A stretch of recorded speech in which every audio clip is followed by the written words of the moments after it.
बिस्मिल्लाहिर्रहमानिर्रहीम। अस्सलाम वालेकुम नाज़रीन, मैं हूं मोहम्मद ज़ुबैर और मेरे साथ मौजूद हैं वजीहा जुबैर। नाज़रीन। आज हम ये बात करेंगे कि हमारा रिश्ता यानी मियाँ बीवी का रिश्ता आपस में कितना मजबूत है, ये कैसे जाना जाए। अच्छा, बहुत सारे लोग ऐसे होते हैं कि जिनका रिश्ता बहुत ख़राब होता है, सबको नज़र आ रहा होता है, हम्म। लेकिन वो अपने आप को ये धोखा दे रहे होते हैं कि नहीं, हमारा रिश्ता बहुत अच्छा है, हम बहुत खुश हैं, बहुत सुकून में हैं। इसी तरह बहुत सारे लोगों का रिश्ता बहुत मजबूत होता है। कुछ लोग उनको आके बताते हैं कि यार तुम्हारा रिश्ता अच्छा नहीं है, तुम्हारे जो शौहर है वो तुम्हारे साथ अच्छा नहीं करता, या तुम्हारी जो बीवी है वो सही नहीं करती। और बहुत से लोग ऐसे लोगों की बातों में आके अपना रिश्ता खराब कर लेते हैं। नाज़रीन, अच्छा रिश्ता क्या होता है, कामयाब रिश्ता क्या होता है और नाकाम रिश्ता क्या होता है, आज हम वो जानने की कोशिश करेंगे। और हम ये भी जानेंगे कि अपने रिश्ते को किस तरह एक कामयाब रिश्ता बनाया जाए। हम्म। हम ये समझते हैं कि ये बहुत बड़ी नेकी है, अजीम नेकी है कि लोगों के रिश्तों को मजबूत किया जाए। वो मियाँ बीवी का रिश्ता हो, जो कि मोस्ट इंपॉर्टेंट रिश्ता है। किसी भी सोसाइटी जो खड़ी होती है वो इसी रिश्ते पे खड़ी होती है।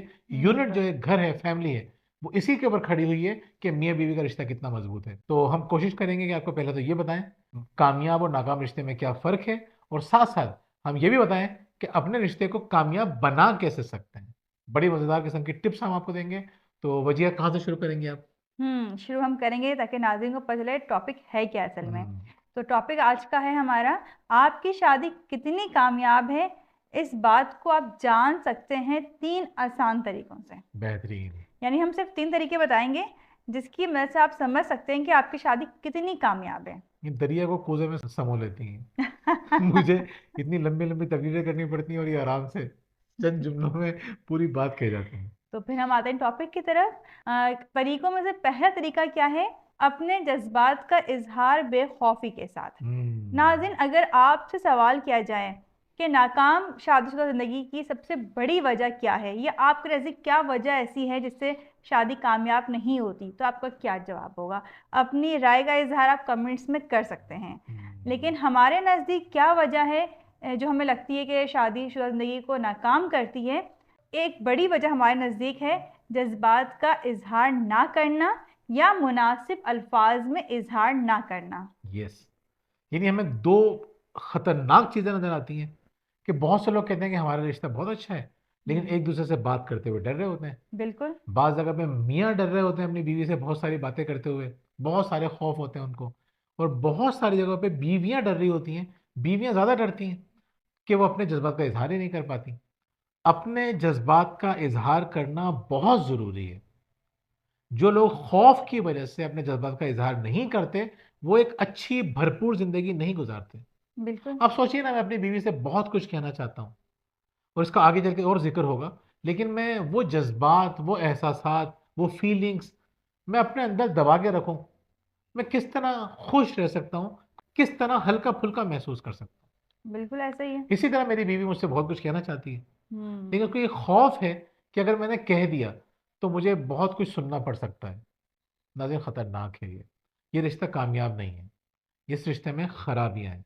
तो पहली बात क्या है, आपको ये पता होना चाहिए कि अपने जज्बात का इजहार करना कितना ज़रूरी है। और दूसरा, साथ साथ ये भी ज़रूरी है कि मैं अपने जज्बात का इजहार इस तरह करूं कि मैं अपने शरीक हयात को ऑफेंड ना करूं, नाराज ना करूं, उसकी इंसल्ट ना करूं, उसको परेशान ना करूं। जी वजिया। बिल्कुल ऐसा ही है। हमारे पास जब काउंसलिंग के लिए ख़वातीन आती हैं, तो बाज़ ख़वातीन का मसला यही होता है कि शौहर से बात किस तरह से करें। हम बिल्कुल। तो बात कर ही नहीं सकते हैं उनसे। आप यकीन करें, हमारे पास ऐसे ऐसे एग्जाम्पल्स मौजूद है कि हमने कहा अपने जज्बात का इजहार तो करें, आप बात करें, आपके शौहर मान जाएंगे।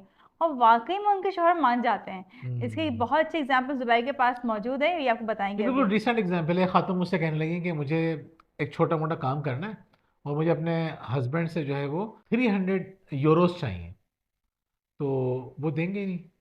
मैंने, क्यों नहीं देंगे? कि वो, मुझे, मैं जानती हूँ ना उनको, वो नहीं देंगे। मैंने कहा आप अपने हस्बैंड को नहीं जानती, वो आपको देंगे, आप उनसे 500 मांगिए, वो आपको 500 देंगे। लेकिन भाई वो नहीं देंगे। फिर हमने डिस्कशन की, हमने कहा कि देखें, आपको इस तरह से अपनी बात रखनी है कि ये कितने ज़रूरी हैं आपके लिए, इससे आपको कितना फ़ायदा होगा, फैमिली को कितना फ़ायदा होगा, वगैरह वगैरह। और ये आप उनको बता दीजिएगा कि मैं आपको वापस भी कर दूंगी। हम्म। क्योंकि वो एक बिज़नेस छोटा मोटा करना चाह रही थी, तो घर घर बैठे कुकिंग वगैरह का काम था। उन्होंने कहा अच्छा। उन्होंने अपने हस्बैंड से जब मांगे पैसे, हस्बैंड ने उनको दे दिए। अगले दिन वो इतनी एक्साइटेड थी कि भाई मुझे तो यकीन ही नहीं आ रहा। मैंने कहा पहले आप अपने पर तो यकीन करना सीखिए कि हम्म। आप अपने जज्बात का इजहार अगर अच्छे अंदाज से करेंगी तो आपको अच्छा रिस्पॉन्स मिलेगा। इस तरह कई खवातीन ऐसी हैं जो कहती हैं कि बड़ी परेशान रहती थी, बहुत डिप्रेशन में या बहुत स्ट्रेस में, कि यार हमें ये बात करनी तो है लेकिन करें कैसे। लेकिन यहाँ एक बात बहुत ज़रूरी है कि जैसे जुबैर ने एग्जाम्पल दी कि उन्होंने 300 यूरो मांगे और शौहर ने दे दिए। तो 500 दे दिए। 500 दे दिए, अच्छा हाँ। बहुत अच्छी बात है ये तो। लेकिन देखिए वो दे सकते थे तो उन्होंने दे दी। अब बहुत सी खवातीन ऐसी होती हैं कि उन्हें मालूम होता है उनके शौहर के पास नहीं है या वो अफोर्ड नहीं कर सकते हैं, लेकिन वो फिर भी जिद कर रही होती है कि नहीं हमें चाहिए।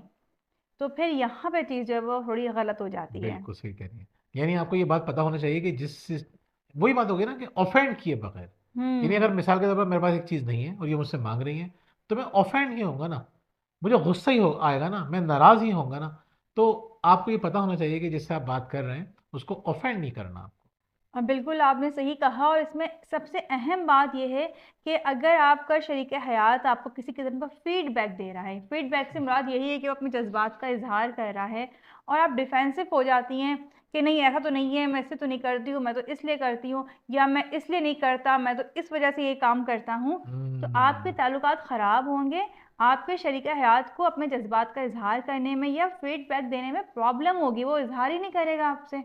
बिल्कुल। तो फीडबैक को पॉजिटिव लें और समझें कि अगर आपको शरीक हयात को शिकायत कर रहा है और उसमें वाकई में कोई आपकी गलती है तो सुधारने की कोशिश करें। और अगर आपको लगता है कि नहीं मेरी गलती नहीं है इसमें, तो उसको मोहब्बत के साथ समझाने की कोशिश करें। लेकिन उस वक्त नहीं, उस वक्त नहीं, बाद में। यानी बाद में। देखें, ये मैं इनको कोई बात समझाऊं और ये अपनी सफाइयाँ देना शुरू कर दें हम्म। या ये नाराज हो जाएं, तो नेक्स्ट टाइम क्या होगा, मैं अपने जज्बात का इजहार नहीं करूंगा या बिल्कुल खुल ऐसे के ही। नहीं करूंगा।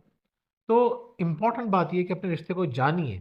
अब हम आ रहे हैं कि आपको कैलकुलेट कैसे करना है। दो हम्म। बातें समझनी है। पहली बात तो ये है कि अगर आपके शरीक हयात आपको फीडबैक देते हैं तो आप बहुत सुकून से सुनते हैं या सुनती हैं या नहीं। और सेकंड बात, आपको अपने जज्बात का इजहार करना होता है तो आप सुकून से कर लेती हैं, कर लेते हैं या नहीं। आपको नंबर किस तरह से देने हैं वजिया? इसमें आपने नंबर देने हैं। अगर आप दोनों मियाँ बीवी को इस बात की आज़ादी है कि वो अपने जज्बात का इजहार कर दें, तो आपको देने हैं 33 मार्क्स। और अगर आपको लगता है कि नहीं मेरे शरीक हयात को इजाज़त नहीं है इस बात की कि वो अपने जज्बात का इजहार कर सके, या मुझे इजाज़त नहीं कि मैं अपने जज्बात का इजहार कर सकूं, तो आपने देने हैं 17 मार्क्स। हाफ जो है वो आपने माइनस कर दे रहे हैं। बिल्कुल। और अगर आपको ये लगता है कि हम दोनों को ही आज़ादी नहीं है इस बात की, तो फिर आपने देने हैं अपने रिलेशन को 0 मार्क्स। ये नहीं, हम अपने जज्बात अपने अंदर छुपा के रखते हैं बिल्कुल। और बहुत आसानी से एक दूसरे से नहीं करते। दोनों नहीं कर सकते तो 0 मार्क्स, एक कर सकता है तो 17, दोनों कर सकते हैं तो 33। यानी मिसाल के तौर पे अगर आपके रिश्ते में इजहार राय की आज़ादी मौजूद है तो आप पास हो गए। सही हम्म। है। और अगर आपके पास नहीं है तो फिर आपको ये सोचना चाहिए कि अभी आपके पास 2 सवाल बाकी हैं, दिल बर्दाश्त होने की ज़रूरत नहीं है। सही है। तो अगले सवालों पे हम बात करेंगे दूसरा दूसरा तरीका करके।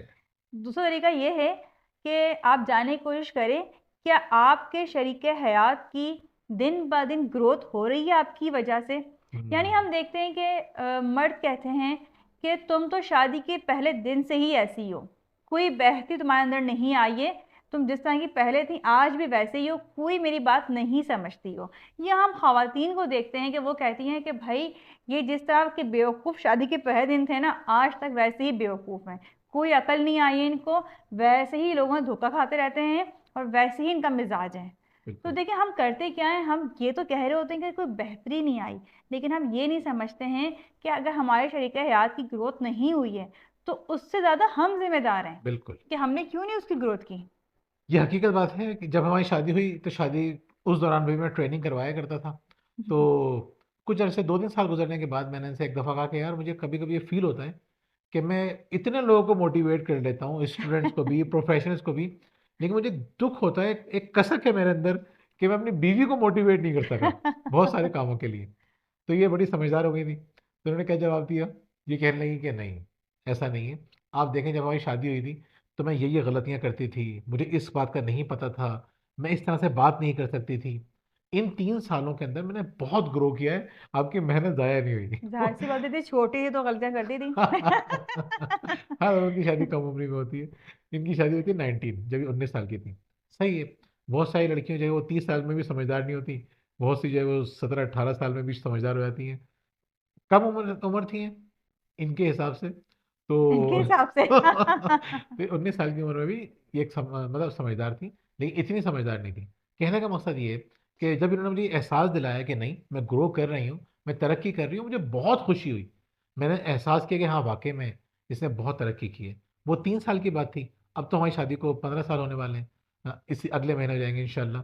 तो मैं जब अंदाज़ा लगाता हूँ चीज़ों का, तो मैं देखता हूँ वाकई में बहुत सारी चीज़ों में बहुत ज़्यादा इम्प्रूव किया, और बहुत सारी चीज़ों में बहुत गुंजाइश है भी। वो गुंजाइश जो है ना वो सारी जिंदगी ये रहती गुंजाइश है। सारी जिंदगी रहेगी, मैं अपने आप को सारी जिंदगी इंप्रूव करता रहूँ, गुंजाइश बिल्कुल। रहेगी। ये सारी जिंदगी इंप्रूव करते रहें, करती रहें, गुंजाइश रहेगी। हमें इस गुंजाइश को समझना चाहिए और इस पे परेशान होने की जरूरत नहीं है। बिल्कुल ऐसे ही तो है। मुझे खुशी होती है कि ये हर दिन इम्प्रूव कर रही है अपने आप को, और इनको भी खुशी होती होगी कि मैं भी, इनको तो लगता है कि मैं बड़ा नहीं हो रहा, मैं बिल्कुल पहले जैसा बच्चा ही हूँ।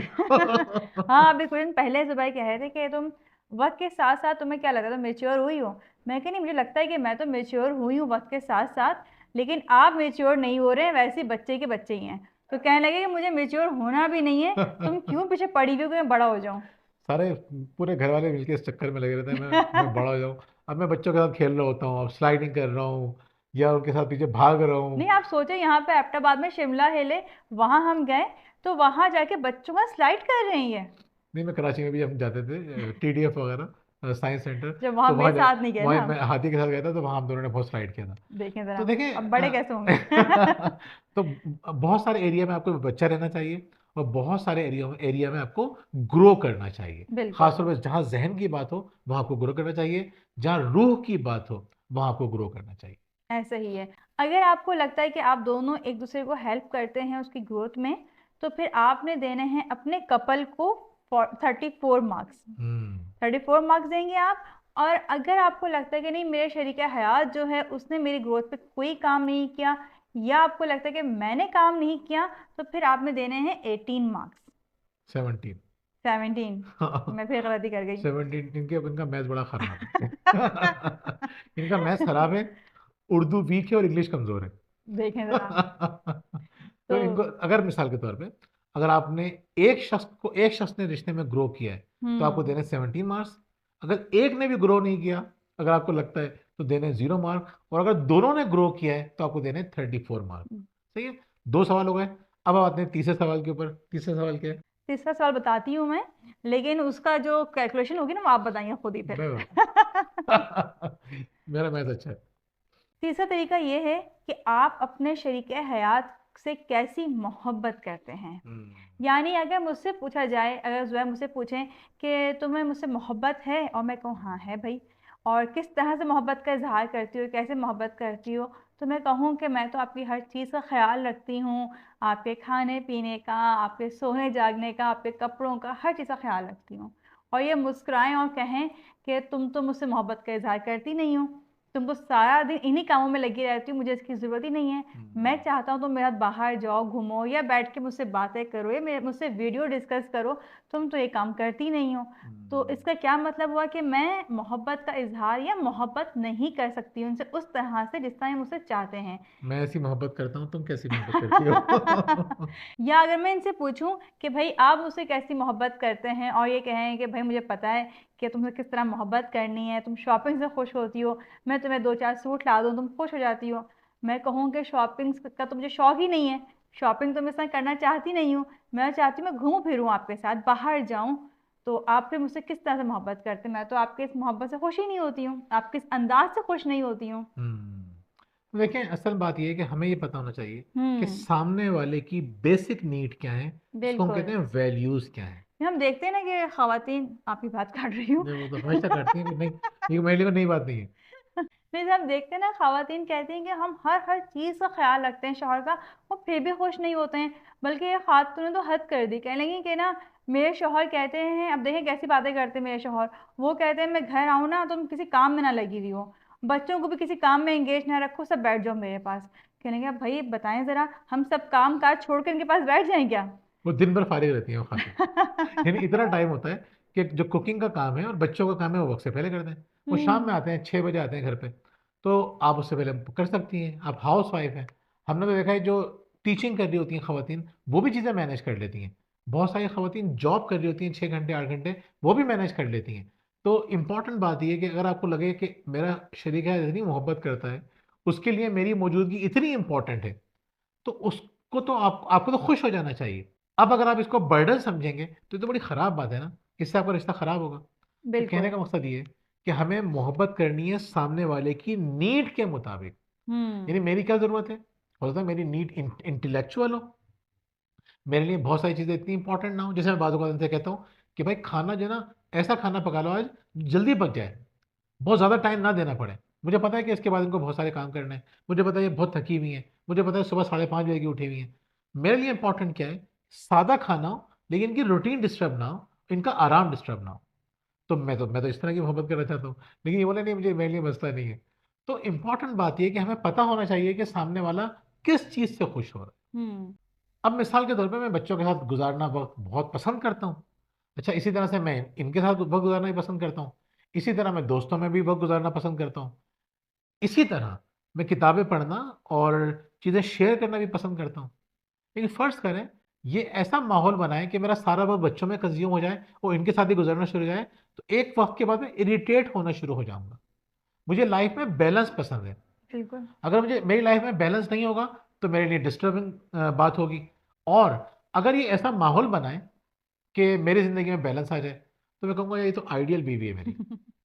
तो इम्पोर्टेंट बात ये, और ये है भी ऐसी बात नहीं है कि मैं इनको क्रिटिसाइज़ कर रहा हूँ, ये बहुत ख़्याल करती हैं बैलेंस करने का, इसलिए मैं बहुत मुतमईन रहता हूँ, बहुत पुरसुकून रहता हूँ। तो इम्पोर्टेंट बात ये है कि हम सामने वाले से क्या इस तरह मोहब्बत करते हैं, जैसा वो चाहता है। हम उसकी ज़रूरियात को उस तरह पूरा करने की कोशिश करते हैं, जो वो चाहता है और जायज़ चाहता है। कुछ तो लोगों अच्छा। की नाजायज़ होती हैं, हम्म। सब कुछ करने के बाद भी कहते हैं तुमने किया क्या है? हम उसकी बात नहीं कर रहे। जैसे हम आपकी इस बात पे आगे मैं थोड़ा-सा कुछ कहना चाहूँगी कि सब कुछ करने के बाद भी वो कहते हैं कि क्या किया? तो वो आप मुझे कल सुनाए थे ना मुश्ताक यूसुफ़ी का, वो बड़े मज़ेदार था, सुनाएँ ज़रा वो आप? हम मुश्ताक उसमें कहते हैं कि ना, मैंने अपनी बीवी को पूरे यूरोप की सैर करवाई, लेकिन शादी से पहले जो उसके बाप ने मरी की सैर करवाई थी, मैं उसका रिकॉर्ड नहीं तोड़ सका। अब देखिए ना यहाँ से बात निकलेगी, असल में मर्द भी यही करते हैं कि औरतें दिल लगा के खाना पका रही होती हैं, यूट्यूब पे वीडियोस देख रही होती हैं, एक दूसरे से पूछ रही होती हैं रेसिपी कि भाई बड़े मज़े का बना था, कैसे बनाया था, मैं ही बनाऊंगी। और जब इतनी मेहनत के बाद खाना बनाती हैं, तो भाई शौहर साहब क्या कहते हैं, अच्छा है लेकिन अम्मा के हाथ वाला जायका नहीं है वो बात इसमें, नहीं है। वो बात नहीं है। असल में ये बात भी खवातीन नहीं समझती। कुछ जायके हमारे दिमाग में बचपन में महफूज हो जाते हैं। अच्छा। हाँ, ये आप जैसे कहीं रह रहे होते हैं और दूसरे मुल्क चले जाते हैं ना, तो फिर उनको याद आते हैं अपने खाने, सबसे ज़्यादा याद आ रहे होते हैं वो जायके। अब मिसाल के तौर पे मैं हूँ, बचपन में हमारे जो बिस्किट्स वगैरह मिला करते थे क्रीम वाले, वो खुले हुए मिलते थे, हम उसको हटाया करते थे, क्रीम चाटा करते थे। हम्म। तो वो जायका जो है ना अभी भी हमारे दिमाग में है। अभी भी एक दो बिस्किट्स ऐसे हैं जो बिल्कुल वही जायका, जब मैं वो खाता हूँ ना मुझे इतना मज़ा आता है, तो मुझे वो बचपन याद आ जाता है। तो माँ के जायके के साथ साथ वो बचपन जो अटैच होता है ना, वो बड़ा इंपॉर्टेंट है। तो फिर तो और आप मर्दों को समझना चाहिए ना और औरतों को भी कि ये बात समझनी चाहिए कि उस जायके में माँ की ममता भी शामिल है। नहीं, आपको भी समझना चाहिए कि जो बचपन का बाप के साथ घूमना फिरना होता है ना, उसकी बात ही अलग होती है। सही बात है। वो भी एक याद होती है, बाप की मोहब्बत का तो मुकाबला ही नहीं है हाँ, कोई। यूरोप से कोई वजह मरी मरी काफी है। बिल्कुल सही बात है, बाप के साथ मरी घूमने काफी है। देखिए यहाँ पे ये बात समझना भी बहुत जरूरी है कि हम बहुत से रिश्तों को फजूल में कंपेयर करने लगते हैं। अब बिल्कुल। बाप और माँ की मोहब्बत का तो कोई मुकाबला ही नहीं है ना। अब हम कंपेयर करते हैं कि भाई हम ऐसा ख्याल रखते हैं ना बीवी का, जैसे इसके बाप में रखा था। अब आप कितना ही ख्याल रख लें, वो आखिर में कहेगी नहीं अब्बू तो यूं करते थे। कंपेयर अब्बू करना तो पड़ा। ऐसा ख्याल करते थे। कंपेयर करेंगे तो ये मसला होगा। या आप शौहर की माँ से करेंगी तो वो भी कहेगा कि नहीं नहीं अम्मी तो इस तरह करती थी। तो बस कंपेयर ना करें अपने आप कंपेयर को। कोई भी करे, चाहे वो बीवी कर रही हो या शोहर कर रहा हो, दोनों सूरतों में गलत है। तो अब हम दोबारा सवाल की तरफ आते हैं बिल्कुल। कि निगह आपने बताया था। बिल्कुल, अब मैं बताता हूँ। अगर आपको लगता है कि आप अपने शोहर का उस तरह ख्याल रखती हैं या उस तरह मोहब्बत का इजहार करती हैं जिस तरह वो चाहते हैं, तो आपको देना है अपने रिश्ते को 17 मार्क्स। और अगर आपको लगता है कि आपके हस्बैंड भी यही करते हैं, आपकी जो नीड्स हैं, आपके जो जज्बात हैं, आपकी जो ज़रूरियात हैं, उसका वो उसी तरह ख्याल रखते हैं जिस तरह आप चाहती हैं, तो फिर आपको अपने आप को देना है 33 मार्क्स। और अगर दोनों ऐसा नहीं करते तो देने हैं 0 मार्क्स। नाज़रीन, ये बात समझ लीजिए, रिश्ते हमारे हाथ में हैं, जिस तरह मौत सामने नहीं आती, तौबा के दरवाजे बंद नहीं होते, इसी तरह अल्लाह ताला ने तब्दीली भी इंसान के हाथ में रखी है। चाहे 40 साल के हों, 50 साल के हों, 30 साल के हों, 60 साल के हों, जब चाहे अपनी ज़िंदगी को बदल सकते हैं। तो कोशिश कीजिए, आज से अपनी ज़िंदगी को बदलिए। और आपकी ज़िंदगी बदलने के लिए हमने एक कोशिश की है, हमने किताबें लिखी हैं, 3 किताबें, शुक्रिया, परवरिश और तरबियत। शुक्रिया अगर आप पढ़ेंगे तो आपका रिश्ता बहुत मजबूत होगा। अगर आप तरबियत और परवरिश पढ़ेंगे तो आपसे बच्चों का ताल्लुक भी मजबूत होगा और उनकी अच्छी तरबियत करेंगे। ये तीनों किताबें अगर आप हासिल करना चाहते हैं, नीचे नंबर दिया गया है, आप इस पे हासिल कर सकते हैं व्हाट्सएप करके। और अगर आप अपने मसाइल की वजह से बहुत ज़्यादा परेशान हैं और हम हमारी गाइडेंस चाहते हैं, तो कोचिंग चाहते हैं, तो इस सिलसिले में भी आप हमसे रब्ता कर सकते हैं नीचे दिए गए नंबर पे। बहुत बहुत शुक्रिया। अल्लाह हाफ़िज़। अल्लाह हाफ़िज़।